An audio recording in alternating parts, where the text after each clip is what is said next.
কথায় আছে না, পরের দুই নাকি বেশি মিষ্টি। আর এই স্বভাবের কারণেই যখন কিছু ছেলে নিজেদের বউ ফেলে প্রতিবেশী ভাবিদের মন জয় করতে যায়, তখন হিতে বিপরীত হওয়াটাই স্বাভাবিক। সেরকমই দুই অতি চালাক প্রতিবেশীকে নিয়ে আজকের গল্প, যারা সারাক্ষণ ব্যস্ত থাকে একে অপরের ভাবিকে ইমপ্রেস করতে। কিন্তু এবারের চক্করটা মোটেও সাধারণ ছিল না। ভাবিদের পিছু নিতে গিয়ে তারা এমন এক ভয়ানক ঝামেলায় জড়িয়ে পড়ে যা তাদের জীবনের 12টা বাজিয়ে দেয়। তো ভাবিদের সাথে ফ্লার্ট করতে গিয়ে তাদের সাথে কি কি ঘটেছিল আর শেষ পর্যন্ত তারা এই ঝামেলা থেকে নিস্তার পেয়েছিল কিনা, চলুন সেটাই দেখে আসা যাক আজকের গল্প ভাবিচি ঘর পর হাতে। শুরুতে আমরা দুই বাড়ির দুই প্রতিবেশীকে দেখতে পাই, যেখানে মানমোহন নামের একজন লোক তার বাড়ি থেকে চুপি চুপি বের হয়, আবার পাশের বাড়ি থেকে বিভূতি নামের একজন লোক বের হয়। দুপাশ দিয়ে দুজন যাওয়ার সময় দুজনের সাথেই দেখা হয়ে যায়। মানমোহন বিভূতির হাতে খালি বাটি দেখে জিজ্ঞেস করে, খালি বাটি নিয়ে কোথায় চলেছে সে? বিভূতি বলে, বাড়িতে চা বানাবে, কিন্তু দুধ নেই, তাই ভাবলো ভাবি অর্থাৎ মানমোহনের স্ত্রীর থেকে একটু দুধ নিয়ে আসবে। এই কথা শুনে মানমোহন এবার নিজের বাটি দেখায় আর বলে, তাদের বাড়িতে চিনি নেই, তাই সে ভাবলো একটু বিভূতির ওয়াইফের কাছ থেকে মিষ্টি নিয়ে আসা যাক। এরপর আমরা দেখি দুজনই দুই বউয়ের কাছে চলে যায়, অর্থাৎ মানমোহন বিভূতির স্ত্রী আনিতার কাছে যায় আর বিভূতি মানমোহনের স্ত্রী আঙ্গুরির কাছে যায়। বুঝুন অবস্থা। দুজন দুই বাড়িতে গিয়ে জিজ্ঞেস করে, ভাবিজি ঘরে আছেন কি? তখনই দুই সাইড থেকে দুই ভাবি বলে ওঠে, তারা এখানেই আছে। বিভূতি তখন তাড়াতাড়ি করে আঙ্গুরির কাছে যায় আর তাকে পেছন থেকে দেখেই ভীষণ খুশি হয়ে যায়। এদিকে আনিতা বাহিরে যোগা করছিল। মানমোহনের তো তাকে দেখে তার চোখই ছানা বড়া। আনিতা তখন মানমোহনকে দেখে হেসে তার কাছে আসতে বলে। মানমোহন কাছে যেতে আনিতা বলে, সেও কি তার সাথে যোগা করবে নাকি? মানমোহন আনিতার দিকে তাকিয়ে বলে, ভাবির সাথে যোগা করতে কে না চায়? আনিতাও তখন হেসে মানমোহনকে শিখিয়ে দিতে থাকে যে কিভাবে যোগা করতে হয়। এদিকে মানমোহন তো শুধু আনিতার দিকেই তাকিয়ে থাকে। অন্যদিকে বিভূতি আঙ্গুরির পাশে গিয়ে বসে বসে তার কথা শোনায় আর তার দিকে তাকিয়ে থাকে। এদিকে আঙ্গুরি সহজ সরল মেয়ে ভুলভাল ইংরেজি বলছিল আর বিভূতি সেটা খুশি মনে ঠিক করেও দিচ্ছিল। এর মানে এটাই বোঝা যায়, ঘরের বউ কখনো বেটা মানুষদের ভালো লাগে না, কিন্তু প্রতিবেশী ভাবি ঠিকই ভালো লাগে। সে যাই হোক, বিভূতি আঙ্গুরির পাশে বসে তাকে জিজ্ঞেস করে, তাকে আজকে এত উদাস লাগছে কেন? আঙ্গুরি মন খারাপ করে বলে, সে শুনেছে অনেক দূরে একটা মন্দির আছে, সেখানে যে যদি কোনো স্ত্রী তার স্বামীর জন্য প্রার্থনা করে তাহলে স্বামী অনেক শক্তিশালী আর বাহাদুর হয়। তাই আঙ্গুরিও ভেবেছে তার স্বামী অর্থাৎ মানমোহনের জন্য মন্দিরে যাবে, কিন্তু সমস্যা হলো সেটা তার স্বামীকে বলতে পারবে না, চুপি চুপি করতে হবে। তবে সে মন্দিরে যাবে কিভাবে এটা নিয়েই চিন্তায় আছে। এ কথা শুনে বিভূতি বলে, কেন? সে তাকে নিয়ে যাবে মন্দিরে। এই কথা শুনে আঙ্গুরি তো ভীষণ খুশি হয়ে যায়। এদিকে বিভূতিও তো খুশি হয় যে সে আঙ্গুরিকে নিয়ে একা ঘুরতে যেতে পারবে। তাই সে আর এক মুহূর্ত দেরি না করে তখনই গাড়ির ব্যবস্থা করা শুরু করে। অন্যদিকে আমরা দেখি আনিতাকে, সে মানমোহনকে যোগা শিখাচ্ছিল আর তখনই হঠাৎ মানমোহন গ্যাস ছেড়ে দেয়। আনিকা তাড়াতাড়ি করে উঠে দেখে মানমোহনের গ্যাসে তার বাগানের তাজা ফুলগুলো একদম মরে গেছে। মানমোহন তো এটা দেখে অনেক লজ্জায় পড়ে যায়। এরপর আমরা বাচ্চু নামের একজন লোককে দেখি। বাচ্চু মূলত একজন ট্যাক্সি ড্রাইভারের মালিক, অর্থাৎ সে গাড়ি ভাড়া দিয়ে থাকে। বাচ্চুর একটা নতুন গাড়ি উদ্বোধন হয়েছে আজ, আর বাচ্চু তার এই গাড়ির নাম রেখেছে ফুপু, অর্থাৎ বাচ্চু তার এই গাড়িটাকে তার নিজের ফুপু মনে করে। গাড়িটা উদ্বোধন করার কিছুক্ষণ পরেই দুজন লোক আসে তার কাছে। লোকগুলো বাচ্চুর কাছে একটা গাড়ি চায় ভাড়া নেওয়ার জন্য। তখন বাচ্চু জানায় তার সব গাড়ি ভাড়া হয়ে গেছে। এ কথা শুনে লোকগুলো বাচ্চুর কাছে ম্যানেজ করে কোনোভাবে একটা গাড়ি ভাড়া দেওয়া যায় কিনা সেটা বলতে থাকে। বাচ্চু বলে, আজ কোনো গাড়ি নেই, তবে একটা গাড়ি আছে যেটা খুব স্পেশাল, সেটা দেওয়া যাবে না। লোকগুলো এবার বাচ্চুর কাছে অনেক রিকোয়েস্ট করে কিছুক্ষণের জন্য হলেও যেন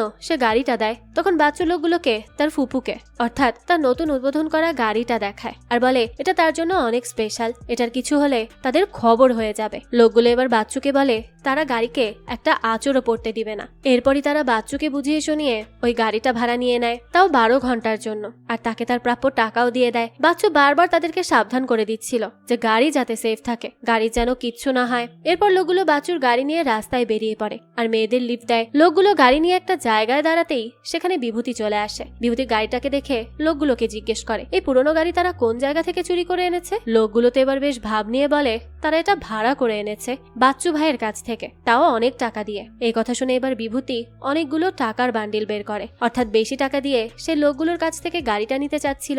এদিকে এতগুলো টাকা দেখে তো লোকগুলো না চাইতেও তাকে গাড়িটা দিয়ে দেয়। তবে বিভূতি বলে সে একাই গাড়িটা নিয়ে যেতে চায়। এবার লোকগুলো কিছুক্ষণ ভেবে সামনে একটা বিয়ারের দোকান দেখে আর এটা দেখেই তারা বিভূতিকে একা গাড়ি দিতে রাজি হয়ে যায় আর তারা টাকাগুলো নিয়ে বিয়ারের দোকানে চলে যায় সেখানে মজ মাস্তি করতে। বিভূতিও তখন খুশি হয়ে গাড়ি নিয়ে চলে যায়। এরপর আঙ্গুরিকে গাড়িতে উঠিয়ে সে চলে যায় মন্দিরের উদ্দেশ্যে। বিভূতির তো অনেক ভালো লাগছিল ভাবির সাথে একা একা ঘুরতে যেতে। অন্যদিকে আমাদেরকে শান্তি নামের আরেকজন লোককে দেখানো হয়। শান্তি তার ডাক্তারের কাছে এসে তার চুল বড় করার জন্য, চুলকে ঠিক রাখার জন্য অনেক টিপস চাচ্ছিল। আসলে শান্তি তার চুল নিয়ে অনেক সিরিয়াস।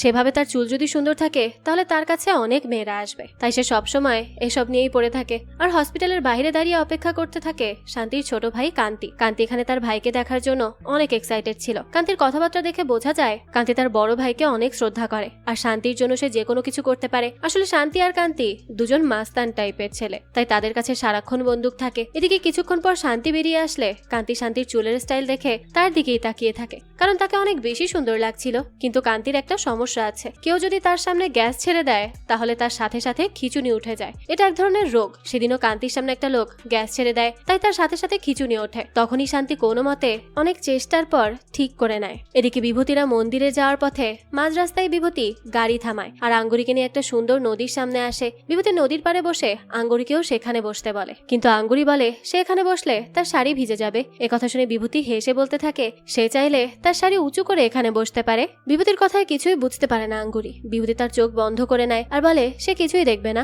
এদিকে আঙ্গুরি তো সেখানে না বসে বিভূতিকে সেখানে রেখেই উপরে গাড়ির কাছে চলে যায়। আর অন্যদিকে বিভূতি তো চোখ বন্ধ করেই রাখে। আর তখনই আমরা সেখানকার একটা বোর্ডে দেখতে পাই যে সেখানে লেখা আছে এই নদীতে কুমির থাকে, তাই সাবধানে থাকার জন্য। কিন্তু বিভূতি তো এটা দেখেনি। হঠাৎই নদী থেকে একটা কুমির ভেসে আসে বিভূতির দিকে। বিভূতি পানির আওয়াজ শুনে ভাবে হয়তো আঙ্গুরি এমন করছে, আর তখনই বিভূতির পা কেউ টেনে নেয়। বিভূতি সেটা আঙ্গুরি ভেবে চোখ খুলে দেখে কুমিরের সাইনবোর্ডটা, আর তখনই কুমিরটা তাকে টেনে নিয়ে যায়। একটু পরেই বিভূতি কোনো মতে কুমির থেকে বেঁচে উপরে উঠে আসে, আর সেখানে আঙ্গুরি দাঁড়িয়ে বিভূতির জন্য অপেক্ষা করছিল। বিভূতি তখন সেখানে এসে আঙ্গুরিকে নিয়ে আবারও গাড়িতে উঠে চলে যায়। তখন আমরা দেখতে পাই কুমির সেই বিভূতির অবস্থা অনেক খারাপ করে দিয়েছে, কিন্তু বিভূতি তো কোনোভাবে বেঁচে যায়। এরপর অনেকক্ষণ ড্রাইভ করে তারা মন্দিরে পৌঁছে যায়, আর সেখানকার একটা রেস্তোরাঁয় গিয়ে বিভূতি আঙ্গুরিকে বসিয়ে তার জামা চেঞ্জ করতে চলে আসে। তখন আমরা সেই রেস্তোরাঁতেই শান্তি আর কান্তিকে দেখি। শান্তি এখানে বসে বসে অপেক্ষা করছিল যে সে কখন তার মনের মতো কোনো মেয়ে পাবে, কবে তার কাছে একটা সুন্দরী মেয়ে আসবে। কান্তি ও শান্তিকে জোর করছিল এবার যাতে সে কোনো মেয়েকে পছন্দ করে। একথা শুনে শান্তি বলে তার এখন মেয়ে পটানোর বয়স চলে গেছে, এখন চাইলেই তার সামনে কোনো সুন্দরী নারী এসে বসে থাকবে না। এসব বলতে বলতেই শান্তি তার সামনে তাকিয়ে দেখতে পায় আঙ্গুরিকে। সে তো প্রথমবার আঙ্গুরিকে দেখে চোখই সরাতে পারে না, সে তো শুধু আঙ্গুরিকেই দেখতে থাকে। তখনই কান্তি শান্তিকে পেছন থেকে বলে তার মনের মানুষ তার সামনে বসে আছে, এখন শুধু তাকে তার সামনে গিয়ে শান্তির আসল পাওয়ার দেখাতে হবে। শান্তি বলে এখন কি মেয়েটা সামনে যাওয়া ঠিক হবে? কান্তি এবার তাকে সামনে যাওয়ার জন্য ঠেলে দেয়। শান্তি তখন নিজেকে একটু ঠিক করে সামনে এগিয়ে যায় আর ধীরে ধীরে এগিয়ে গিয়ে আঙ্গুরির টেবিলে বসে পড়ে। শান্তি তার সামনে যেতেই আঙ্গুরে ভাবে হয়তো সে ওয়েটার, তাই সে তাকে 2 কাপ কফি নিয়ে আসতে বলে। এ কথা শুনে শান্তি আঙ্গুরির পাশে বসতে বসতে বলতে থাকে সে ওয়েটার না, এত বছর ধরে তার মতো রূপবতী মেয়ের অপেক্ষায় বসে থেকে আজ সে ঠিকই পেয়ে গেল। শান্তির কথা শুনে আঙ্গুরি অবাক হয়ে যায় আর বলে সে কিছুই বুঝতে পারেনি। শান্তি এবার আঙ্গুরিকে তার পরিচয় দেয়। এরপর সে আঙ্গুরিকে একটা কবিতাও শোনাতে চায়। এদিকে বিভূতি সেখানে এসে আঙ্গুরির সাথে অন্য কাউকে দেখে খুবই অবাক হয়ে যায় আর তাড়াতাড়ি তাদের সামনে যায়। বিভূতি শান্তিকে দেখে জিজ্ঞেস করে সে কে আর এখানে কি করছে। শান্তি এবার বিভূতিকে দেখে আঙ্গুরিকে জিজ্ঞেস করে এটা কি তার ভাই। এ কথা শুনে বিভূতি বলে না, সে তার ভাই না, তার প্রতিবেশী। এই শুনে শান্তি এবার আর বিভূতিকে পাত্তাই দেয় না, কারণ সে সামান্য প্রতিবেশী আর কিছু না। তার মানে তার আর আঙ্গুরির রাস্তা ক্লিয়ার। এদিকে বিভূতি শান্তির চুলকে ঘোড়ার চুল বলে, তাই শান্তি এবার বিভূতিকে আঙ্গুরির সামনেই একটা ঠাস করে থাপ্পড় দিয়ে দেয়। এটা দেখে আঙ্গুরি অবাক হয়ে যায়। শান্তি এবার আঙ্গুরিকে সেখানে বসে থাকতে বলে বিভূতিকে নিয়ে একটু সাইডে যায়। বিভূতি এইবার প্রস্তুতি নেয় শান্তিকে মারার জন্য, কিন্তু তার আগে শান্তি আবারও বিভূতিকে চড় মেরে দেয়। এবার বিভূতিও শান্তিকে থাপ্পড় দেয়, যেটা দেখে শান্তি অনেক বেশি রেগে যায় আর বিভূতির কলার চেপে ধরে। বিভূতিও শান্তির কলার চেপে ধরে। এভাবে করেই সবার সামনে দুজন একে অপরের সাথে মারামারি করতে থাকে। একটা সময় শান্তি বিভূতিকে ধাক্কা দিয়ে একটা চুলার পাশে ফেলে দেয়, আর সেই চুলা থেকে বড় একটা আগুনের গোলা গিয়ে পড়ে শান্তির মাথায়। সাথে সাথে তার মাথার মাঝের চুল পুড়ে যায়। এটা দেখে আঙ্গুরি আর বিভূতি অনেক ভয় পেয়ে যায়। বিভূতি তখন শান্তিকে সরি বলে, আর তখনই কান্তি সেখানে এসে শান্তির মাথায় ধোয়া দেখে দৌড়ে তার কাছে আসে আর আগুনের গোলা দেখে তাড়াতাড়ি করে সেটা সরিয়ে এবার কান্তি তার পকেট থেকে পিস্তল বের করে। বিভূতির উপর শুট করে দেয় সে, কিন্তু আঙ্গুরি এসে বিভূতিকে বাঁচিয়ে নেয়। কান্তি আবারও বিভূতিকে গুলি করতে যায়, তবে তার আগে আঙ্গুরি বিভূতিকে নিয়ে সেখান থেকে চলে যেতে নেয়, কিন্তু একটা গুলি এসে বিভূতির পেছনে লাগে। সে তো তখন চিৎকার করে ওঠে। আঙ্গুরি এবার কোনো মতে বিভূতিকে কান্তিদের হাত থেকে বাঁচিয়ে গাড়িতে উঠে যায়। গুলি লাগায় বিভূতির অবস্থা অনেক খারাপ হয়ে গিয়েছিল। উপায় না পেয়ে আঙ্গুরি এবার নিজেই গাড়ির চাবি নিয়ে গাড়ি স্টার্ট দেয় আর গাড়ি নিয়ে তাড়াতাড়ি করে সেখান থেকে চলে যায়। আঙ্গুরি প্রথমবার গাড়ি চালাচ্ছে, তাই সে বারবার অ্যাক্সিডেন্ট হতে হতেও বেঁচে যাচ্ছিল। এদিকে বাচ্চুর ঘুমের মধ্যে মনে হচ্ছিল তার ফুপু অর্থাৎ গাড়িটা সেফ নেই। বাচ্চু এটা নিয়ে অনেক চিন্তিত হয়ে পড়ে, তাই সে তাড়াতাড়ি করে ওই লোক দুটোকে কল দেয় তার গাড়ির খবর নেওয়ার জন্য। এদিকে লোকগুলো তো টাকা পেয়ে আরামে মজা করে ড্রিঙ্ক করছিল, তখনই বাচ্চুর ফোন পেয়ে তাদের মধ্যে একজন নিজেকে ঠিক করে কলটা রিসিভ করে। আর কল রিসিভ করতেই বাচ্চু তাদেরকে জিজ্ঞেস করে তার গাড়ি ঠিক আছে তো। এই শুনে লোকটা হেসে বলে, হ্যাঁ তার গাড়ির তারা অনেক যত্ন নিচ্ছে, তার গাড়ি একদম সেফ আছে। একথা শুনে বাচ্চুর মনে শান্তি হচ্ছিল না, তাই সে বলে যদি তার ফুপু অর্থাৎ গাড়িটাকে ঠিক মতো না রাখে তারা, আর গাড়িতে যদি একটা আঁচড়ও পড়ে তাহলে তারা কেউ বাঁচবে না। অন্যদিকে শান্তি তার পোড়া চুল নিয়ে তাড়াতাড়ি করে আবারও ডাক্তারের কাছে আসে আর তার চুল ঠিক করে দিতে বলে। ডাক্তার শান্তির চুলের এই অবস্থা দেখে বলে, এই চুল কোনোভাবেই ঠিক করা যাবে না, নতুন করে চুল গজানোর মতো কিচ্ছু নেই এখানে, একবার এরকম হয়েছে তো আর উপায় নেই। একথা শুনে শান্তি আর কান্তি অনেক বেশি রেগে যায় আর ওই ডাক্তারটার উপর অনেক চোটপাট দেখাতে থাকে, কারণ শান্তি তার চুলকে যতটা ভালোবাসে ততটা সে নিজেকেও ভালোবাসে না। এইবার সে রেগে মেগে কান্তিকে আদেশ দেয় যে করেই হোক ওই ছেলেটাকে অর্থাৎ বিভূতিকে খুঁজে তারা তাকে মেরে ফেলবে। এদিকে আঙ্গুরি তো কোনো মতে গাড়ি চালিয়ে আশেপাশের কোনো হসপিটাল খুঁজতে থাকে বিভূতিকে নিয়ে যাওয়ার জন্য, কিন্তু আশেপাশে জঙ্গল ছাড়া কিছুই ছিল না। আবার গাড়িটাও ঠিকভাবে চালাতে পারছিল না সে, আর বিভূতি তো পেছনে কোনো মতে শুয়ে আছে, কারণ তার বাম্পে গুলিটা লেগেছে, তাই সে বসতেও পারছিল না। বিভূতি এবার যন্ত্রণা সহ্য করতে না পেরে তাড়াতাড়ি করে আনিতাকে কল করে আর তার গুলির কথা জানায়, আর তাকে একটু দ্রুত তাদের লোকেশনে চলে আসতে বলে আর কিছু একটা করতে বলে। বিভূতির কথা শুনে আনিতা অনেক বেশি চিন্তায় পড়ে যায় আর অনেক ভয়ও পেয়ে যায়। সে এবার তাড়াতাড়ি করে ভামুসেন নামের এক পুলিশ অফিসারকে কল করে। এদিকে ভামুসেন তো আনিতার ফোন পেয়ে ভীষণ খুশি হয়ে যায় আর ফোন রিসিভ করেই সে সুন্দর আলাপ করতে থাকে। আর এটা দেখে আনিতা ভামুসেনকে বলে যে এখন আলাপ করার সময় না, বিভূতির গুলি লেগেছে আর ভামুসেনকে এখনই সেখানে পৌঁছাতে হবে। এই বলে সে ভামুসেনকে বিভূতির লোকেশন দিয়ে দেয়। এদিকে ভামুসেন তো আনিতার কথা শুনে মুখে মুখে অনেক তাড়াহুড়ো করতে থাকে সেই লোকেশনে যাওয়ার জন্য। আনিতা ভাবে যে ভামুসেন এখনই বের হবে। ভামুসেন এবার আনিতার কল কেটে তাড়াতাড়ি করে গাড়ির চাবি নিয়ে বেরিয়ে যায়, কিন্তু গাড়িতে উঠে ভামুসেন গাড়ি স্টার্ট দিয়ে বসে থাকে, সেখান থেকে যায় না। এটা দেখে আরেকজন পুলিশ এসে তাকে জিজ্ঞেস করে কি ব্যাপার, সে যাচ্ছে না কেন। আসলে ভামুসেন গাড়িতে উঠতে উঠতেই ভুলে গেছে যে আনিতা তাকে কোন লোকেশনের কথা বলেছিল, তাই সে এখন কোথায় যাবে এটা ভেবে ভেবেই বসে আছে। অন্যদিকে আনিতা ভামুসেনকে যেতে বলে এবার মানমোহনকে কল করে, বিভূতির গুলি লাগার কথা জানায়, আনিতাকে পিক করার জন্য আসতে বলে। মানমোহন তখন স্কুটি নিয়ে আনিতাদের বাড়ির সামনে আসে। আনিতাও তখন দ্রুত তার স্কুটিতে উঠে পড়ে আর মানমোহনকে তাড়া দেয় দ্রুত যাওয়ার জন্য। তখন মানমোহন আনিতাকে বলে তার একটু ওয়াশরুমে যাওয়া দরকার এখন, না হলে সে থাকতে পারবে না। এ কথা শুনে আনিতা একটু বিরক্তই হয় আর বলে সে ওয়াশরুমে পরেও যেতে পারবে, এখন তাদের তাড়াতাড়ি করে বিভূতির কাছে যেতে হবে আর তাকে বাঁচাতে হবে, এটা এখন সবচেয়ে বেশি ইম্পর্ট্যান্ট। এই কথা শুনে মানমোহনের আর কিচ্ছু করার থাকে না, তাই ওই অবস্থাতেই তারা দুজন তাড়াতাড়ি করে স্কুটিতে উঠে চলে যায়। এদিকে সারা রাস্তার মধ্যে একটু পরপরই মানমোহন গ্যাস ছাড়ছিল। বুঝুন কি বাজে সিচুয়েশন। ওইদিকে ওই দুজন লোক চিন্তায় পড়ে যায়, কারণ বিভূতি তাদের গাড়ি নিয়ে যাওয়ার পর আর তার খবর পায় না তারা। গাড়ির যে কি অবস্থা সেটাও তারা বুঝতে পারছে না। আর এদিকে বাচ্চুও বারবার তাদেরকে কল করছে, তাই তারা দুজন একজনের বাইকে করে সেই রাস্তায় চলে আসে। তবে মাঝ রাস্তাতেই বাইকের লোক তাদের দুজনকে নামিয়ে দেয়। তারা লোকটাকে আরো সামনে নিয়ে যেতে বলে। লোকটা তখন তাদেরকে ধমক দিয়ে সেখান থেকে চলে যায়, তাই এখন তাদের দুজনকে হেঁটে হেঁটেই যেতে হবে। এদিকে আঙ্গুরি তো গাড়ি চালাতে চালাতে একটা জঙ্গলের ভেতর চলে আসে আর সেখানেই গাড়ি থামায়। আশেপাশে কোনো হসপিটাল ছিল না, আর এদিকে বিভূতির গুলি যদি আর কিছুক্ষণ থাকে তাহলে সে মারাও যেতে পারে। আঙ্গুরি তখন গাড়ি থামিয়ে নামতেই বিভূতি আঙ্গুরিকে জিজ্ঞেস করে সে গাড়ি চালানো শিখলো কিভাবে। আঙ্গুরি বলে সে শেখেনি, তবে ইউটিউব থেকে টিউটোরিয়াল দেখেছিল। এই শুনে বিভূতি অবাক হয়ে যায়, তার মানে এতক্ষণ ভেতরে তারা দুজন কতটা রিস্কে ছিল ভাবুন। সে যাই হোক, আঙ্গুরি এবার ডিসাইড করে যে করেই হোক সে নিজেই এবার বিভূতির গুলিটা বের করবে আর তার চিকিৎসা করবে। এবার আঙ্গুরি বিভূতির কাছে জানতে চায় যে তার কোথায় গুলি লেগেছে। বিভূতি এটা বলতে অনেক লজ্জা পায়, কারণ তার বাম্পে গুলি লেগেছিল, কিন্তু আঙ্গুরি বিভূতিকে বাহিরে আসতে বলে, কারণ সে এখন ইউটিউবে টিউটোরিয়াল দেখে বিভূতির গুলি বের করবে। এই কথা শুনে বিভূতি অনেক ভয় পেয়ে যায়, কিন্তু আঙ্গুরি তখন বিভূতিকে জোর করে বাহিরে নিয়ে আসে আর ইউটিউব থেকে টিউটোরিয়াল বের করে। এরপর সে গাড়ি থেকে গাড়ির কিছু সরঞ্জামও বের করে।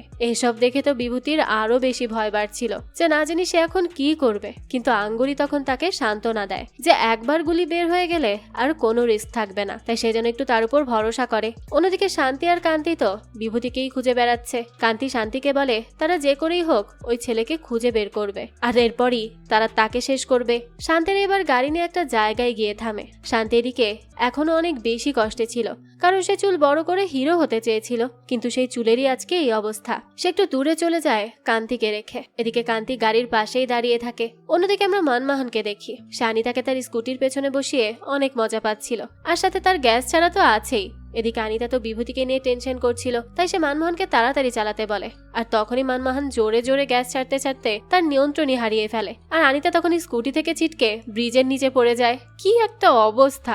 আনিতা তখন গিয়ে পড়ে কান্তির কোলে, অর্থাৎ নিচে কান্তি দাঁড়িয়েছিল। কান্তি নিজেও জানতো না তার উপরে কেউ এসে পড়বে। ঠিক সময় মতো কান্তি ধরে ফেলায় আনিতা বেঁচে যায়। এদিকে কান্তি তো তাকে দেখে চোখই সরাতে পারে না। সে মনে মনে বলতে থাকে উপরওয়ালা হয়তো তার জন্য একটা পার্টনার পাঠিয়েছে। এদিকে আনিতা কান্তিকে তার কোল থেকে নামাতে বলে। কান্তি তাকে নামিয়ে দিতেই সে কান্তিকে থ্যাঙ্কস জানায় আর তার কাছে লিফট চায়। অন্যদিকে মানমোহন আনিতাকে ডাকতে ডাকতে সেখানে চলে আসে। আবার শান্তিও সেখানে আসে। শান্তি আনিতাকে দেখে কান্তিকে জিজ্ঞেস করে তারা কারা। এখন কান্তি শান্তিকে একটু দূরে নিয়ে আস্তে করে বলে যে অনেকদিন পর মনের মতো কাউকে পেয়েছে সে, তাই শান্তি যাতে তাকে একটু লিফট দেয়। এ কথা শুনে শান্তি কান্তির দিকে তাকিয়ে হাসে আর তাদেরকে লিফট দেওয়ার জন্য রাজি হয়ে যায়। গাড়িতে বসে আনিতা শান্তির চুলের দিকে খেয়াল করে আর জিজ্ঞেস করে এখানে কি হয়েছে। তখন কান্তি জানায় একটা অসভ্য ছেলের জন্য শান্তির এই অবস্থা হয়েছে আর তারা তাকে খোঁজার উদ্দেশ্যে এখানে এসেছে। এরকম কথা বলার মাঝে মাঝে মানমোহন বারবার গ্যাস ছাড়ছিল। তবে কান্তির সমস্যার কথা জানার পর মানমোহন অনেক কষ্টে তার গ্যাস আটকে রাখে। এদিকে ততক্ষণে আঙ্গুরি বিভূতির গুলিটাকে বের করে ফেলে। তবে বিভূতির অনেক বেশি কষ্ট হয় গুলি বের করার পর, কারণ তখন তার ব্যথা আরো বেশি বেড়ে যায়। এদিকে ওই লোকগুলো হাঁটতে হাঁটতে ভীষণ হাঁপিয়ে যায়। সেই সময় সেখানে লোকগুলোর পরিচিত এক লোক তার বাইক নিয়ে আসে। তাকে দেখে লোক দুটো এবার আশার আলো খুঁজে পায় আর তার বাইক থামিয়ে লিফট চায়। লোকটার নাম সঞ্জয়। সঞ্জয় তাদের দুজনকে দেখে অনেক খুশি হয় আর তার নিজের বানানো বাইকটার সাথে তাদের পরিচয় করিয়ে দেয়। তবে তার বাইকের বিশেষত্ব হচ্ছে এটা তেল দিয়ে নয়, বরং কলার খোসার মাধ্যমে চলে। এই কথা শুনে তারা অনেক বেশি অবাক হয়, কিন্তু তাড়াহুড়োতে থাকায় বেশি মাথা ঘামায় না তারা। এরপর তারা সঞ্জয়ের কাছ থেকে লিফট নিয়ে এগিয়ে যায়। তবে মাঝ রাস্তায় বাইক থেমে যায়, কারণ বাইকের কলার খোসা শেষ হয়ে গেছে। তাই বাইক চালানোর জন্য কলার খোসা দরকার। লোকগুলো এবার রাস্তায় দাঁড়িয়ে চিন্তায় পড়ে যায়। সেই সময় আবার বাচ্চু তাদেরকে কল দেয় আর এবার ভিডিও কলে বাচ্চু তার গাড়িটাকে দেখতে চায়। এবার তারা কোনো মতে বাচ্চুকে বুঝিয়ে কল কেটে দেয়। অন্যদিকে শান্তি এবার আস্তে আস্তে বিরক্ত হয়ে যাচ্ছিল, কারণ তারা বিভূতিকে খুঁজতে বের হয়েছিল, কিন্তু মাঝখানে কান্তি আনিতাদের লিফট দিয়ে দিয়েছে। এটা বুঝতে পেরে আনিতারা এবার সেখানেই নেমে যায়। যাওয়ার আগে কান্তি আনিতার কাছে তার নাম্বারটা চায়, কিন্তু তখন আনিতার বদলে মানমোহন কান্তির নাম্বারটা নেয়। এটা দেখে কান্তি মানমোহনের উপর অনেক রেগে ওঠে। এরপর আনিতারা গাড়ি থেকে নেমে এখনো কোথাও পুলিশকে না দেখে আবারও ভামু সেনকে কল করে। এদিকে ভামু সেন তো এখনো পুলিশ স্টেশনে আরামে বসেছিল। আনিতার কল পেয়ে সে এবার কিছুটা ভয় পেয়ে যায় আর আনিতাকে মিথ্যা বলে যে তারা মাঝ রাস্তায় এসে পড়েছে। আনিতা তাদেরকে তাড়াতাড়ি আসতে বলে সেখান থেকে চলে যায়। আস্তে আস্তে রাত নেমে আসে। আঙ্গুরি আর বিভূতি মিলে সেখানে একটা জায়গা খুঁজে দুজন মিলে বসে থাকে। আঙ্গুরি আগুন ধরায় আর এদিকে বিভূতি ব্যথার জন্য ঠিকভাবে বসতেও পারছিল না। ততক্ষণে আনিতা আর মানমোহনরাও সেখানে চলে আসে। আনিতা তাড়াতাড়ি এসে বিভূতিকে ধরে। তাদের দুজনকে দেখে বিভূতি অনেক খুশি হয়। তবে তারা এবার চিন্তায় পড়ে যায়, কারণ রাত হয়ে গেছে। এখন তো বাড়ি ফেরা অসম্ভব, কারণ আশেপাশে অনেক গুন্ডারা থাকে। এসব চিন্তা করতে করতে হঠাৎই আনিতার মনে পড়ে কান্তিদের কথা। এবার আনিতা কান্তিকে ফোন করে আর জানায় তাদের বিপদের কথা। কান্তি এবারও আনিতাদের লিফট দিতে রাজি হয়ে যায়। এরপর শান্তিকে বুঝিয়ে তারা গাড়ি নিয়ে চলে আসে আনিতাদের লোকেশনে। তারা এসে পৌঁছাতেই বিভূতিরা ভাবে হয়তো গুন্ডারা এসেছে, তাই তারা ভয়ে সবাই দৌড়াতে থাকে। আর এদিকে কান্তি আর শান্তি মিলে আনিতাদের খুঁজতে থাকে। আনিতারা তো গুন্ডা ভেবে পালাতে শুরু করে। তখনই কান্তি আবার আনিতাকে কল করে আর জিজ্ঞেস করে তারা কোথায় আছে। আনিতা জানায় তাদের পেছনে গুন্ডা পড়েছে। কান্তি ভাবে হয়তো আসলেই কোনো গুন্ডা, তাই এবার তারাও গুন্ডা অর্থাৎ আনিতাদের গুন্ডা ভেবে তাদের পেছন পেছন দৌড়াতে থাকে আর গুলি করতে থাকে। কি একটা হজবরল অবস্থা বুঝুন। এদিকে আবার দৌড়াতে দৌড়াতে মাঝ রাস্তায় আঙ্গুরির ফোন পড়ে যায়। তখন শান্তি সেখানে আসে আর কারো ফোনে কল বাজতে দেখে সেটা রিসিভ করে। একজন মহিলা ভিডিও কলে নাচছিল, যেটা দেখে শান্তি অবাক হয়ে যায়। এবার মহিলাটা মোবাইলের দিকে তাকিয়ে শান্তিকে দেখে জিজ্ঞেস করে সে কে, যে তার বৌমার ফোন ধরে আছে। শান্তি বলে তার বৌমাকে।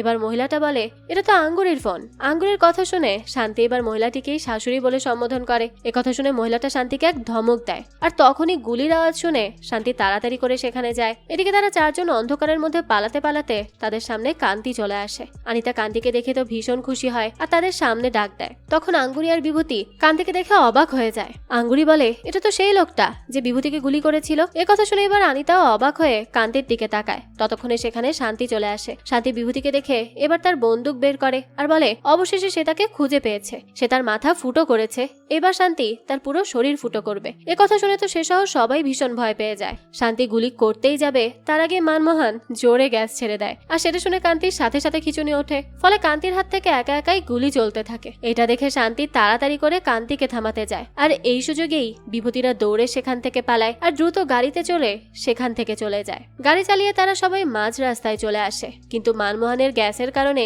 কেউই গাড়িতে টিকতে পারছিল না। তাই সবাই গাড়ি থামিয়ে গাড়ি থেকে বেরিয়ে আসে। এবার আনিতা মানমোহনকে বলে সে যাতে একটু কোথাও যেয়ে আগে হালকা হয়ে নেয়, না হলে তার এই গ্যাসের কারণে কেউ টিকতে পারবে না। এবার মানমোহনও একটা জঙ্গলের ভেতর চলে যায় হালকা হওয়ার জন্য। এটার কি মানে সেটা তো বুঝতেই পারছেন।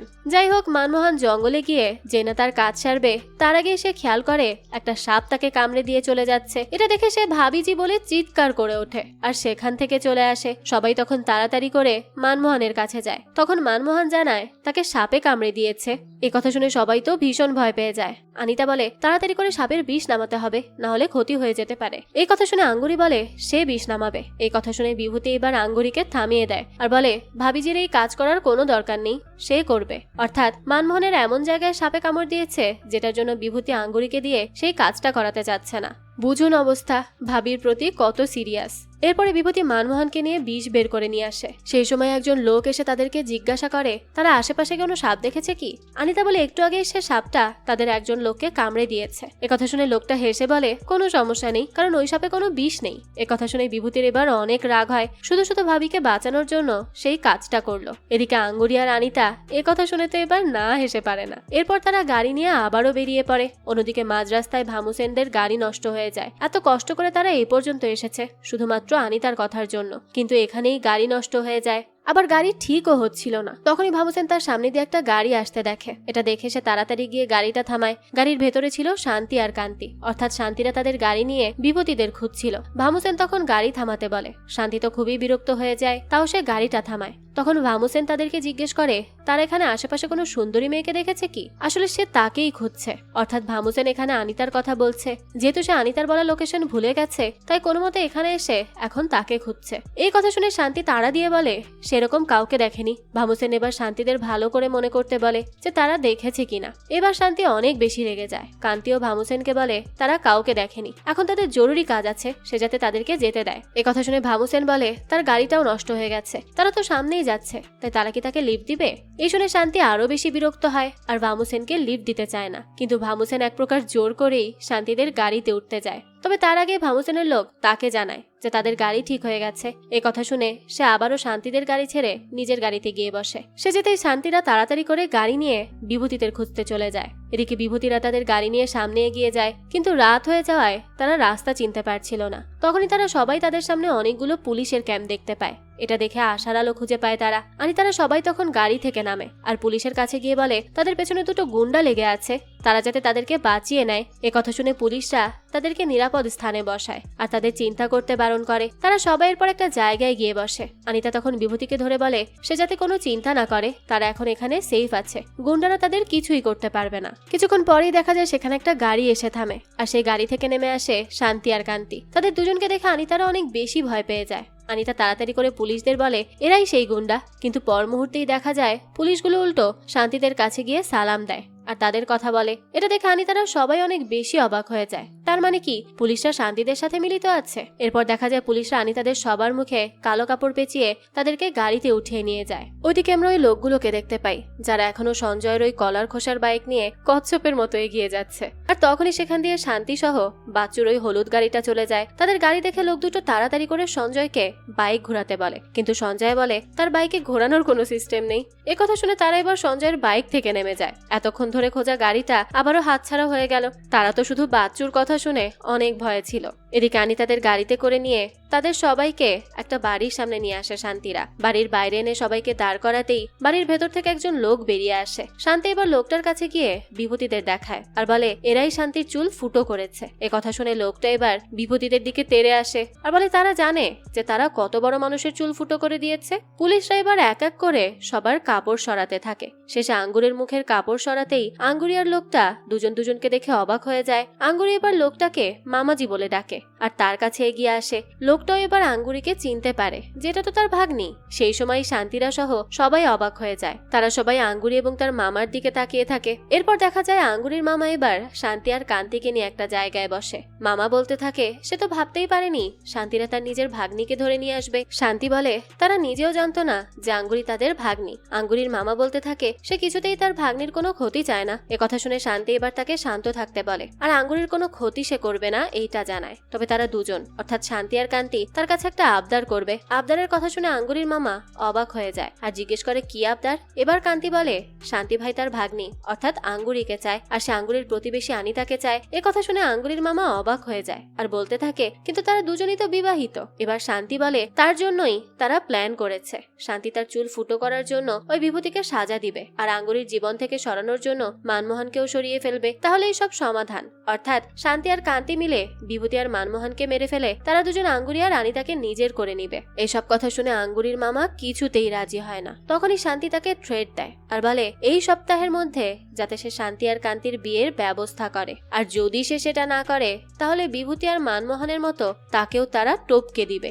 এই কথা শুনে তো আঙ্গুরির মামা এবার কিছুটা ভয়ই পেয়ে যায়, কারণ তার শান্তি সম্পর্কে যথেষ্ট ধারণা আছে যে সে কতটা ভয়ঙ্কর। এর পরে দেখা যায় শান্তি বিভূতি আর মানমোহনকে নিয়ে একটা জায়গায় চলে যায়। এরপর সে বিভূতির হাতে একটা বন্দুক দেয় আর বলে এটা রাশিয়ান বন্দুক, এটাতে শুধুমাত্র একটা গুলি আছে, তবে এটা একবার শুট করলে গুলি বের হবে না, তবে কয়বারের বেলায় শুট করলে গুলি বের হলে সেটারও কোনো গ্যারান্টি নেই। তাই এখন বিভূতি আর মানমোহন দুজনকে একই পিস্তল দিয়ে গুলি করবে। যার বেলায় এসে গুলি লাগবে সেই মারা যাবে আর বাকি একজনকে তারা ছেড়ে দিবে। অর্থাৎ পিস্তলের একটা গুলি যদি বিভূতি অথবা মানমোহনের গায়ে লাগে তাহলে যার গায়ে গুলি লাগবে সে তো সেখানেই মারা যাবে আর শান্তি অপরজনকে ছেড়ে দিবে। এই বলে সে বিভূতির হাতে পিস্তল ধরিয়ে দেয় আর তাদের কাজ শুরু করতে বলে। তারা দুজন তো অনেক বেশি ভয়ে ছিল, তাই তারা শান্তিকে বারবার রিকোয়েস্ট করে তাদেরকে ছেড়ে দেওয়ার জন্য, কিন্তু শান্তি তো তাদেরকে ছাড়ে না। অন্যদিকে দেখা যায় আনিতা আর আঙ্গুরি মিলে প্ল্যান করে যে তারা যে কোনো ভাবেই কান্তিকে ইমোশনাল করে তাদের জালে ফাঁসিয়ে নিবে আর বিভূতি আর মানমোহনকে কোনো না কোনো ভাবে বাঁচাবে। সে অনুযায়ী কান্তি তাদের সামনে নিয়ে যাওয়ার সময় আনিতা কান্না করার ভান করতে থাকে আর আঙ্গুরি তাকে সান্ত্বনা দিতে থাকে। আনিতার কান্না দেখে কান্তি তাড়াতাড়ি করে তার কাছে আসে আর জিজ্ঞেস করে সে কাঁদছে কেন। এবার আঙ্গুরি মন খারাপ করে বলে কেন কাঁদবে না বলুন, আনিতা আর তার তো বিয়ে হয়েই যাবে। তবে আনিতা চায় না তাদের বিয়ের আগে শান্তি বিভূতিকে মেরে ফেলুক, যদি মারা দরকার হয় তাহলে তো তারা বিভূতিকে তাদের বিয়ের পরেও মারতে পারবে। কথা শুনে কান্তি এবার কিছু একটা ভাবে আর আনিতাকে কাঁদতে বারণ করে। এদিকে বিভূতি ভীষণ ভয়ে ভয়ে পিস্তল হাতে নেয়। শান্তি এবার ধমক দিয়ে সেটা মানমোহনকে শুট করতে বলে। বিভূতি মানমোহনের দিকে তাক করে আর তখনই তার কল্পনায় আসে আঙ্গুরি। বিভূতি দেখতে পায় আঙ্গুরি সাদা কাপড় পরে তার সামনে এসে বলছে যে তার স্বামী অর্থাৎ মানমোহন তো আর বেঁচে নেই, সে আর কতদিন একা থাকবে।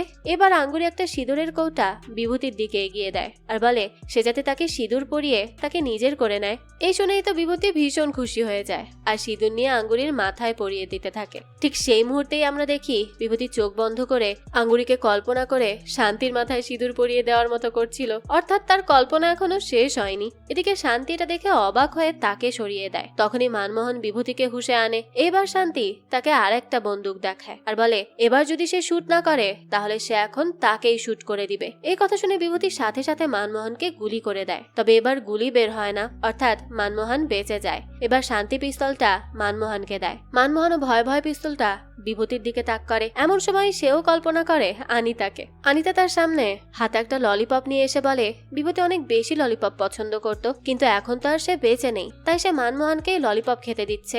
কথা শুনে মানমোহন খুশি হয়ে আনিতার কাছে যায় আর পর মুহূর্তেই দেখা যায় সে এবার শান্তির আঙুল চুষছে। এটা দেখে শান্তি এবার আরো রেগে যায়। বিভূতি গিয়ে তখন মানমোহনের হুঁশ ফেরায়। এবার সে বিভূতিকে শুট করতেই যাবে তার আগেই কান্তি চলে আসে আর মানমোহনের হাত থেকে পিস্তলটা সরিয়ে নেয়। এটা দেখে বিভূতি আর মানমোহন ভীষণ খুশি হয়ে যায়, তারা হাফ ছেড়ে বাঁচে। তবে তখনই শান্তি অবাক হয়ে কান্তিকে জিজ্ঞেস করে সে এমনটা কেন করলো, সমস্যা কি। তখন কান্তি বলে তারা এই দুজনকে তাদের বিয়ে করার পর মারবে, অর্থাৎ কান্তি আনিতার কথা শুনেছে। রাতের বেলা দেখা যায় শান্তি আর কান্তি মিলে একসাথে ড্রিঙ্ক করে। তখন কান্তি শান্তিকে বলে এভাবে মজা লাগছে না, সে শান্তির জন্য একটা সারপ্রাইজ রেডি করেছে যেটা দেখলে সে খুশি হয়ে যাবে। শান্তি তখন অবাক হয়ে জিজ্ঞেস করে কি সারপ্রাইজ। তখন কান্তি সেখানকার লাইট গুলো জ্বালিয়ে দেয় আর একটু পরেই দেখা যায় ভেতর থেকে বিভূতি আর মানমোহন বেরিয়ে আসে, তাও মেয়েদের ড্রেস পরে। কান্তি এবার গান ছেড়ে দেয়। এরপরই বিভূতি আর মানমোহন মেয়েদের কাপড় পরে তাদের দুজনের সামনে নাচতে থাকে, অর্থাৎ এটাই ছিল শান্তির জন্য সারপ্রাইজ। শান্তি এদেরকে এভাবে নাচতে দেখে আসলেই অনেক মজা পায়। সে তো উল্টো আঙ্গুরিকে নিয়ে কল্পনা করতে থাকে। সে কল্পনায় দেখে আঙ্গুরি তাকে কিস করতে এসেছে, কিন্তু পর মুহূর্তেই দেখা যায় সেটা বিভূতি ছিল। অর্থাৎ সে শান্তিকে কিস করছিল আর নাচছিল। এটা দেখে সে বিভূতিকে দূরে সরিয়ে দেয়। কান্তিও এসব কাণ্ড দেখে খুব হাসতে থাকে। এদিকে কান্তিও আনিতাকে নিয়ে কল্পনা করতে শুরু করে। এভাবেই ঘন্টার পর ঘন্টা বিভূতি আর মানমোহন মিলে নাচতে থাকে তাদের সামনে। কি অত্যাচার বুঝুন। এদিকে এই সবকিছু দেখে আনিতার আঙ্গুরির কাছে অনেক খারাপ লাগে। তাই আঙ্গুরি এবার তার মামাজিকে বলে তাদেরকে সাহায্য করতে। আঙ্গুরির মামা বলে সে কোনোভাবেই তাদেরকে সাহায্য করতে পারবে না, তার কোনো সুযোগ এখন তার কাছে নেই। তবে একটা রাস্তা আছে যেটার মাধ্যমে তারা চারজন এখান থেকে বের হতে পারবে। এই কথা শুনে আনিতা বলে যে কোনো রাস্তাই হোক তারা সেটা পার করতে পারবে। এবার আঙ্গুরির মামা বলে পাশে একটা মন্দির আছে, সেই মন্দিরের মূর্তির নিচে একটা গোপন সুড়ঙ্গ আছে, আর তারা যদি কোনোভাবে ওই মন্দিরে গিয়ে সুড়ঙ্গর ভেতর চলে যেতে পারে তাহলে তারা এখান থেকে পালাতে পারবে। এই কথা শুনে আনিতারাও রাজি হয়ে যায়। এবার তারা মন্দিরে যাওয়ার প্ল্যান করতে থাকে। এরপর দেখা যায় আঙ্গুরির মামাজি আনিতার আঙ্গুরিকে নিয়ে শান্তিদের কাছে যায়। তখনও বিভূতিরা নাচছিল তাদের সামনে। আঙ্গুরির মামা শান্তিকে বলে শান্তিরা তো খুব জলদি বিয়ে করতে চাচ্ছে, কিন্তু আঙ্গুরি আর আনিতা যেহেতু আগে থেকেই বিবাহিত, তাই শান্তি আর কান্তির সাথে বিয়ে দেওয়ার আগে তাদেরকে তাদের স্বামীদেরকে ছাড়তে হবে। তাই সে ভেবেছে সামনের মন্দিরে গিয়ে তারা চারজন ধর্মীয়ভাবে ডিভোর্স নিবে, তারপরই শান্তিদের বিয়ে করবে। এরপর শান্তি আর কান্তি তাদের মনের মতো করে বিয়ে করতে পারবে, তখন কোনো সমস্যা হবে না। এই কথা শুনে শান্তি কিছুক্ষণ চিন্তা ভাবনা করে আর রাজি হয়ে যায়। এরপর কান্তিকে তাদের সাথে করে যেতে বলে। এদিকে ডিভোর্সের কথা শুনে তো বিভূতি আর মানমোহন কিছুতেই রাজি হয় না। আঙ্গুরিরা তখন তাদেরকে ইশারায় বোঝাতে চাইলেও তারা কিচ্ছু বোঝে না। পরের দিন তারা চারজন ওই মন্দিরে চলে যায়। সাথে কান্তি থাকায় তারা কিছু করতেও পারছিল না, তাই আনিতা কোনোভাবে কান্তিকে নিচে বসিয়ে রাখে। এরপর তারা মন্দিরের ভেতর চলে যায়। মন্দিরের ভেতর গিয়ে তো বিভূতি আর মানমোহন অনেক চিৎকার চেঁচামেচি করে। তখন আনিতা তাদের দুজনকে সবকিছু খুলে বলে। এরপর তারা মূর্তি সরিয়ে দেখে সেখানে আসলেই একটা সুড়ঙ্গ আছে, যেটা দেখে সবাই অনেক বেশি খুশি হয়ে যায়। সবাই সুড়ঙ্গের ভেতরের রাস্তা দিয়ে চলে যায়। একটা সময় রাস্তা শেষ হয়ে যায়, শুধু উপরে যাওয়ার একটা রাস্তা থাকে। এবার তো সবাই ভয় পেতে থাকে, কারণ যদি উপরে উঠে তারা নিজেদের আবার মন্দিরের রাস্তায় দেখতে পায় তাহলে তো তারা ধরা পড়ে যাবে। মানমোহন তখন কোনো মতে উপরের ঢাকনা খোলার চেষ্টা করে। এদিকে আমরা দেখি ওই ঢাকনাটা সেখানেই ছিল, ঠিক যেখানে শান্তি বসেছিল। এর মানে সুড়ঙ্গের রাস্তা আবার সেই শান্তির বাড়ির সামনে এসে থেমেছে। শান্তি এখানে ঢাকনা খুলতে দেখে সেখানে যায়, আর তখনই আনিতারা উপরে তাকিয়ে শান্তিদের দেখতে পায়। শান্তিও এবার তাদের দেখে বুঝতে পারে তারা চারজন পালানোর চেষ্টা করেছিল। এবার শান্তি তাদের উঠিয়ে আনে। সবাই তো অনেক ভয়ে ছিল। শান্তি কান্তিকে অনেক বকে, কারণ সে থাকা সত্ত্বেও তারা পালানোর চেষ্টা করেছে। এদিকে আনিতা আর আঙ্গুরি মিলে কোনো মতে শান্তি আর কান্তিকে বোঝায়, আর বিভূতি এবং মানমোহন সব দোষ নিজের উপর নিয়ে নেয় যে আনিতা আর আঙ্গুরি আগে থেকে সব জানতো না। এর কারণে শান্তি এবার তাদেরকে মারে না, তবে বিভূতি আর মানমোহনকে একটা অন্ধকার রুমে আটকে রাখে, তাও কোনো খাবার বা পানি ছাড়া। আর তাদেরকে সে বিয়ের আগ পর্যন্ত আটকে রাখার চিন্তা ভাবনা করে। বিভূতিরা অনেকক্ষণ কোনো পানি খাবার ছাড়া থেকে অনেক বেশি অসুস্থ হয়ে পড়ে। তখনই দেখা যায় আঙ্গুরির মামা সেখানে আসে। প্রথমে তাকে শান্তির লোকেরা ভেতরে ঢুকতে দিচ্ছিল না, তবে সে কোনো মতে ভেতরে ঢোকে, আর তাকে দেখে বিভূতিরা আশার আলো খুঁজে পায়। এরপর জিজ্ঞেস করে সে তাদের জন্য খাবার এনেছে কি। আঙ্গুরির মামা জানায় এনেছে। একথা শুনে তারা ভীষণ খুশি হয়ে যায়। এরপরেই দেখা যায় যে আঙ্গুরির মামা তার প্যান্টের ভেতর থেকে খাবার বের করে তাদেরকে দেয়, অর্থাৎ সবার কাছ থেকে লুকিয়ে আনার জন্য সে এই কাজ করেছে। এদিকে প্যান্টের ভেতর থেকে খাবার বের করতে দেখে তো বিভূতিদের খাবারের রুচিই চলে যায়। অন্যদিকে আনিতা আর আঙ্গুরিকে দেখানো হয় তারা দুজন মিলে এবার আবারও প্ল্যান করতে থাকে যে তারা কিভাবে সব ঠিক করতে পারবে। তখনই আনিতার মাথায় একটা বুদ্ধি আসে যে যদি তারা কোনো মতে দুই ভাই অর্থাৎ কান্তি আর শান্তির মধ্যে ঝামেলা লাগিয়ে দিতে পারে তাহলে তাদের রাস্তা ক্লিয়ার হয়ে যাবে। তখন তারা নিজেদের মধ্যে ঝগড়া করেই ব্যস্ত থাকবে আর তারা এখান থেকে কেটে পড়বে। এরপরেই দেখা যায় তারা তাদের প্ল্যান মতো কাজ করা শুরু করে দেয়। আঙ্গুরি শান্তির কাছে গিয়ে কান্তির নামে নানান ধরনের কথা বলতে থাকে। অন্যদিকে আনিতাও কান্তির কাছে যায় আর সে শান্তির কথা বলে তার রাগ উঠিয়ে দেয়। এরপরে দৃশ্য চলে যায় রাতের বেলা। শান্তি আর কান্তি মিলে যখন একসাথে বসেছিল তখন আঙ্গুরি আর আনিতা মিলে ঝামেলা লাগিয়ে দেয় দুজনের মধ্যে। তবে এতে করেও দেখা যায় শান্তি আর কান্তি দুজন কোনো প্রতিক্রিয়া দেখাচ্ছিল না। এসব দেখে তো আঙ্গুরিরা হতাশ হয়ে যায়। এভাবেই দেখতে দেখতে বিয়ের দিন চলে আসে, অর্থাৎ আজ শান্তি আঙ্গুরিকে আর কান্তি আনিতাকে বিয়ে করবে। তারা তো অনেক বেশি এক্সাইটেড ছিল, কিন্তু আঙ্গুরিরা ছিল ভীষণ চিন্তায়। এদিকে আমরা দেখি সেই বিয়েরই ডেকোরেশন করছে বিভূতি আর মানমোহন দুজন মিলে। দুজন বারবার আঙ্গুরি আর আনিতার দিকে তাকাচ্ছিল। এদিকে আনিতা আর আঙ্গুরি মিলে তাদের শাড়ি চুজ করছিল। তখনই আবার তারা প্ল্যান করে একটা শাড়ি নিয়ে ঝামেলা লাগিয়ে দিবে, আর সেই অনুযায়ী তারা ঝামেলাও বাঁধিয়ে দেয় যাতে করে হবু বউদের জন্য দুই ভাইয়ের মধ্যে ঝামেলা লেগে যায়। তবে পর মুহূর্তেই দেখা যায় শান্তি ওই শাড়ি শাড়িটার মধ্যে গুলি করে করে শাড়িটা ছিদ্র করে ফেলে। এতে করে দুজনের একজনও শাড়িটা নিতে পারে না। তো আঙ্গুরিদের এই প্ল্যানটাও ফ্লপ হয়ে যায়। তারা এত চেষ্টা করছে, তারপরেও দুই ভাইয়ের মধ্যে কোনো ঝামেলা লাগাতে পারছে না। তাই তারা ভীষণ চিন্তায় পড়ে যায় যে তারা এবার করবেটা কি। যাক, এরপরই শান্তি গুলি করে কান্তির দিকে তাকায় আর বলে, যত ঝড়ই আসুক না কেন তারা দুই ভাই কখনো আলাদা হবে না।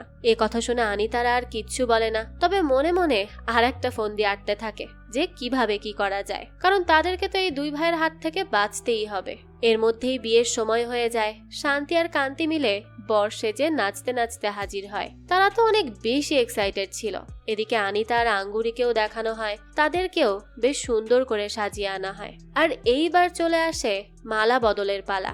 এই মুহূর্তে বিভূতি আর মানমোহন এটা দেখে অনেক বেশি কাঁদতে থাকে। অন্যদিকে শান্তি আঙ্গুরিকে মালা পরাতে যায়, কিন্তু সেই সময়ই সে খেয়াল করে আঙ্গুরির চোখেও পানি। হঠাৎ করে শান্তি তখন বিয়েটা ভেঙে দেয়, অর্থাৎ সে অথবা কান্তি কেউই আঙ্গুরি আর আনিতাকে বিয়ে করবে না, এটা সে সবাইকে বলে দেয়। এই কথা শুনে কান্তি অবাক হয়ে যায় আর জিজ্ঞেস করে সে হঠাৎ করে এমনটা কেন বলছে, তারা তো এখানে বিয়ে করতেই এসেছে। তখন শান্তি বলে তারা যেই কাজটা করছে সেটা মোটেও ঠিক করছে না। তারা দুজন যদি জোর করেও আনিতা আর আঙ্গুরিকে বিয়ে করে তাহলে 6 জনের কেউই সুখী হবে না। জোর করে কখনো ভালোবাসা বা বিয়ে হয় না। যদি আঙ্গুরি তাকে বিয়ে করে সুখী না হয় তাহলে শান্তি সুখ পাবে কোথা থেকে? শান্তির এই পুরো কথা শুনে এবার আঙ্গুরি, আনিতা, বিভূতি, মানমোহন সবাই অনেক বেশি খুশি হয়ে যায়। কান্তি তখন আবার বলে যদি সে আঙ্গুরিকে বিয়েই না করে তাহলে সে আর কাকে বিয়ে করবে? এইবার শান্তি বলে তার জন্য একদিন না একদিন কেউ না কেউ ঠিকই আসবে যে তাকে মন থেকে ভালোবাসবে, মন থেকে চাইবে, জোর করে না। সে জোর করে কারো ভালোবাসা আদায় করতে চায় না। শান্তির এসব কথা শুনে এবার কান্তিও তাদের ভুল বুঝতে পারে। আর তারপরই শান্তি মানমোহন এবং বিভূতিকে আঙ্গুরি এবং আনিতার হাতে তুলে দিয়ে সেখান থেকে চলে যায়। এদিকে মানমোহন আর বিভূতি তো আবারও তাদের বউ আর ভাবিকে পেয়ে অনেক বেশি খুশি। অবশেষে তারা চিন্তামুক্ত। তবে এখানেই কিন্তু কাহিনী শেষ না, আসল টুইস্ট তো এখন শুরু হবে। আনিতারা যখন খুশিতে উচ্ছ্বাস করছিল সেই মুহূর্তেই সেখানে ওই দুজন লোক চলে আসে যাদের কাছ থেকে বিভূতি গাড়ি ভাড়া নিয়েছিল। অবশেষে তারা বিভূতিকে খুঁজে পায় আর একটু স্বস্তির নিঃশ্বাস নেয়। তবে দেখা যায় ততক্ষণে সেখানে বাচ্চুও চলে আসে। বাচ্চু এবার ওই দুজন লোককে ধরে আর জিজ্ঞেস করে তার ফুপু অর্থাৎ গাড়ি কোথায়। লোকগুলো এবার বিভূতিকে দেখায় আর বলে তার কাছে আছে। এরপর আমরা দেখি বাচ্চু সবাইকে ধরে ফেলে আর তার গ্যারেজে নিয়ে বিভূতি, আঙ্গুরি সহ সবাইকে বেঁধে ফেলে। এদিকে বাচ্চু তার গাড়ির ভাঙাচোরা অবস্থা দেখে অনেক বেশি রেগে যায় আর সবাইকে ইচ্ছা মতো পেটাতে থাকে। একটা সময় বাচ্চুর রাগ ভয়ে পরিণত হয়, কারণ তার ফুপু অর্থাৎ গাড়ির এই অবস্থা যদি তার বাবা দেখে ফেলে তাহলে সে সাথে সাথে স্ট্রোক করবে। কিন্তু এর কারণ কি সেটা আমরা একটু পরেই জানতে পারবো। দেখা যায় বাচ্চুর ভয় পেতে পেতেই বাচ্চুর বাবা সেখানে এসে হাজির। বাচ্চু এবার তার বাবাকে গিয়ে বোঝানোর চেষ্টা করে, কিন্তু তার বাবা কিছুতেই বুঝতে চায় না। আর তার বোন অর্থাৎ এই গাড়ির অবস্থা এমন কে করেছে সেটা জানতে চায়। বাচ্চু এবার গাড়িতে একটা পেরেক মারা দেখে। এটা দেখেই সে সেই পেরেকটা তুলে ফেলে আর দেখা যায় সাথে সাথে পুরো গাড়িটা একেবারে ভেঙে চুরমার হয়ে যায়। এটা দেখে বাচ্চুর বাবা সাথে সাথে স্ট্রোক করে বসে। এবার বাচ্চু ভয়ে সবাইকে চিৎকার করে বলতে থাকে তার আত্মা চলে এসেছে। এদিকে তো কেউ বাচ্চুর কথা বুঝতে পারে না যে সে এসব কি বলছে। তবে একটু পরেই দেখা যায় কোন একটা কালো ধোঁয়া এসে আঙ্গুরির ভেতর প্রবেশ করে আর হঠাৎই আঙ্গুরি অন্যরকম হয়ে যায়। এর মানে তার ভেতরে কোনো একটা আত্মা প্রবেশ করেছে। এখানে আমরা বুঝতে পারি এটা বাচ্চুর বাবার আত্মা ছিল। আঙ্গুরি এবার বিভূতির দিকে এগিয়ে আসে। বিভূতি ভাবে হয়তো আঙ্গুরি তার দিকে এগিয়ে আসছে ভালোবাসা নিয়ে, তাই সে অনেক লজ্জা পায় আর বলে সবার সামনে এগুলো করা ঠিক না। এরপরেই আমরা দেখি আঙ্গুরি বিভূতির কাছে গিয়ে তার অন্ডকোষ জোরে চেপে ধরে। এটা দেখে তো সবাই অবাক হয়ে যায়। এবার আঙ্গুরি বড় একটা জিনিস তুলে বিভূতির উপর ছুঁড়ে মারে আর বিভূতি সেখানেই পড়ে যায়। সবাই বুঝে যায় আঙ্গুরির উপর আত্মা ভর করেছে। এদিকে আঙ্গুরি তো শুধু বিভূতিকে আক্রমণ করতে থাকে আর বলে তাকে সে মেরে ফেলবে। তো এর একটু পরই দেখা যায় আঙ্গুরি তেড়ে মেরে আনিতার কাছে যায়। হঠাৎই আঙ্গুরি অজ্ঞান হয়ে যায়, অর্থাৎ আত্মাটা এবার আঙ্গুরিকে ছেড়ে চলে গেছে। আবার পর মুহূর্তেই দেখা যায় আত্মাটা আনিতার ভেতর ঢুকে পড়ে। আনিতা এবার নিজের বাঁধন ছিঁড়ে বেরিয়ে আসে আর একদম মানমোহনের উপরে গিয়ে উঠে পড়ে। এরপর সে মানমোহনকে ধাক্কা দিয়ে নিচে ফেলে দেয় আর তাকেও ইচ্ছা মতো মারতে থাকে। এরপরে দেখা যায় আত্মাটা এবার আনিতার ভেতর থেকে চলে যায় আর পরিবেশ আবারও ঠিক হয়ে যায়। কিন্তু এবার বাচ্চু একটা বড় বন্দুক নিয়ে এগিয়ে আসে। সে এবার বন্দুক বিভূতির দিকে তাক করে বলে তারা তার ফুপুর অবস্থা খারাপ করেছে, যার জন্য তার বাবা মারা গেছে। তবে এখন তার বাবার আত্মা শান্ত হলেও সে শান্ত হয়নি। সে এবার বিভূতিকে মেরেই ফেলবে। একথা বলেই সে তাদের দিকে এগিয়ে আসে আর তখনই আঙ্গুরি বিভূতিকে সরিয়ে নিজে বাচ্চুর বন্দুকের কাছে আসে আর বলে বিভূতির এখানে কোনো দোষ নেই, সে এই গাড়ি চালিয়েছে, তাই গাড়ির এই অবস্থা হয়েছে। বাচ্চু এবার আঙ্গুরিকে মারতে যায়, তখন আবার বিভূতি বাচ্চুর সামনে আসে আর বলে তাকে তার ভাবিকে মারতে হলে আগে তাকে মারতে হবে। বিভূতি এই কথা বলা মাত্রই আনিতা বিভূতির সামনে চলে আসে আর বাচ্চুকে বলে সে তার স্বামীকে কিচ্ছু করতে পারবে না। এরপর আবার মানমোহনও আনিতার সামনে আসে আর বলে তার ভাবির কিছু হলে বাচ্চুর খবর আছে। এই সব কিছু দেখে দেখে বাচ্চু সহ সেখানকার সবার মাথা ঘুরছিল। এখন আবার আঙ্গুরি এগিয়ে এসে বলে এখানে কারো দোষ নেই, সব দোষ তার, বাচ্চু যাতে তাকে গুলি করে। এবার বাচ্চু রেগে মেগে গুলি করেই দেয়, তবে আঙ্গুরির গায়ে গুলি লাগার আগেই সেখানে হিরো স্টাইলে শান্তি চলে আসে আর গুলিটা সোজা গিয়ে শান্তির বুকে লাগে। এটা দেখে সবাই ভয় পেয়ে যায়। বিভূতিরা তাড়াতাড়ি করে শান্তিকে ধরে, শান্তিও এবার বাচ্চুকে একটা গুলি করে দেয়। এটা দেখে বাচ্চুর লোকেরা সবাই বের হয় আর তখনই কান্তি এসে বাকি সবাইকে গুলি করে, কিন্তু বাচ্চু এখনো শান্ত হয় না। সে আবারও বন্দুক তাক করে সবাইকে মারার জন্য। ঠিক সেই মুহূর্তেই সেখানে চলে আসে সেই পুলিশ। সে সেই বাচ্চুকে থামায়, কিন্তু বাচ্চু তাকে এক ধাক্কা দিয়ে বলে যারা তার বাবাকে মেরেছে তাদেরকে সে ছাড়বে না। এদিকে বাচ্চুর ধাক্কায় সেই পুলিশ সোজা বাচ্চুর বাবার উপর গিয়ে পড়ে আর সাথে সাথে বাচ্চুর বাবা জেগে ওঠে, অর্থাৎ সে মারা যায়নি। এটা দেখে আনিতারা সবাই খুশি হয়ে যায়, না হলে তো এতক্ষণে সবাই মারা যেত।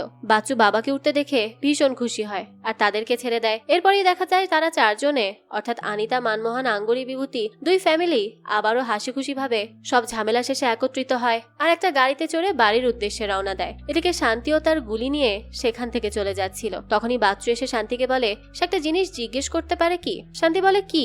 বাচ্চু এবার শান্তির কাছে এসে বলে এই আঙ্গুরি আর আনিতার সাথে তাদের কি সম্পর্ক? এ কথা শুনে কান্তি বলে হতে হতে না হওয়া বউ তারা। এবার বাচ্চু বলে তার কাছে মনে হচ্ছিল বিভূতি আর মানমোহনের নিজের বউয়ের থেকে ভাবিদের জন্য দরদ বেশি। এ কথা শুনে শান্তি হেসে দেয় আর বলে পৃথিবীর সব বান্দারই নিজের বউয়ের থেকে ভাবির প্রতি দরদ বেশি থাকে। অন্যদিকে বিভূতি আঙ্গুরির খবর জিজ্ঞেস করে যে সে ঠিক আছে কিনা। আবার মানমোহন আনিতাকে জিজ্ঞেস করে যে তার কোনো ক্ষতি হয়নি তো। আর এভাবেই গল্প করতে করতে তারা চারজন মিলে তাদের বাড়িতে চলে যায়। তবে গল্পের টুইস্ট কিন্তু এখনো কমেনি। এরপরে আমরা একজন লোককে দেখতে পাই যে লন্ডনে বসে বিভূতিদের উপর নজর রাখছিল। লোকটা ফোন করে কাউকে বলে তারা সালিম আর কালিমকে প্লাস্টিক সার্জারি করে রেডি করে রেখেছে, এখন তাদেরকে হিন্দুস্তানে বড় ধামাকা বাজানোর থেকে কেউ আটকাতে পারবে না। এরপরে লোকটা ফোন রেখে সালিম আর কালিমকে ভেতরে আসতে বলে। এরপরেই আমরা দুজন লোককে দেখতে পাই যাদেরকে দেখতে কিছুটা বিভূতি আর মানমোহনের মতো লাগছিল, তবে কারা এরা আর তারা কোন মিশনেই বা আছে কোনো কিছুই কিন্তু জানানো হয় না আমাদের। তার মানে এই গল্পের দ্বিতীয় পার্টও আসতে চলেছে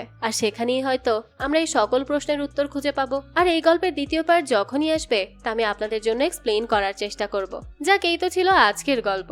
এই কমেডি মুভির এক্সপ্লেনেশনটা আপনাদের কাছে কেমন লেগেছে সেটা অবশ্যই কমেন্ট করে জানাবেন। আর যদি এতটুকুও ভালো লাগে তাহলে একটি লাইক দিয়ে যাবেন। আর হ্যাঁ, আমাদের এই চ্যানেলে কিন্তু প্রতিনিয়তই নতুন নতুন ভিডিও আপলোড করা হয়। সেই সব ভিডিওর আপডেট পেতে আমাদের চ্যানেলটিকে সাবস্ক্রাইব করে বেল আইকনে অল দিয়ে রাখতে কিন্তু ভুলবেন না। আর একটা কথা, আমাদের সকল ভিডিওর আপডেট পেতে জয়েন করতে পারেন আমাদের হোয়াটসঅ্যাপ চ্যানেলে, লিংক ডেসক্রিপশন বক্সেই দেওয়া আছে। আজকে তাহলে এই পর্যন্তই, আবারও হাজির হব নতুন কোনো ভিডিও নিয়ে। সেই পর্যন্ত সবাই ভালো থাকবেন আর আমাদের চ্যানেলের সাথেই থাকবেন। ধন্যবাদ।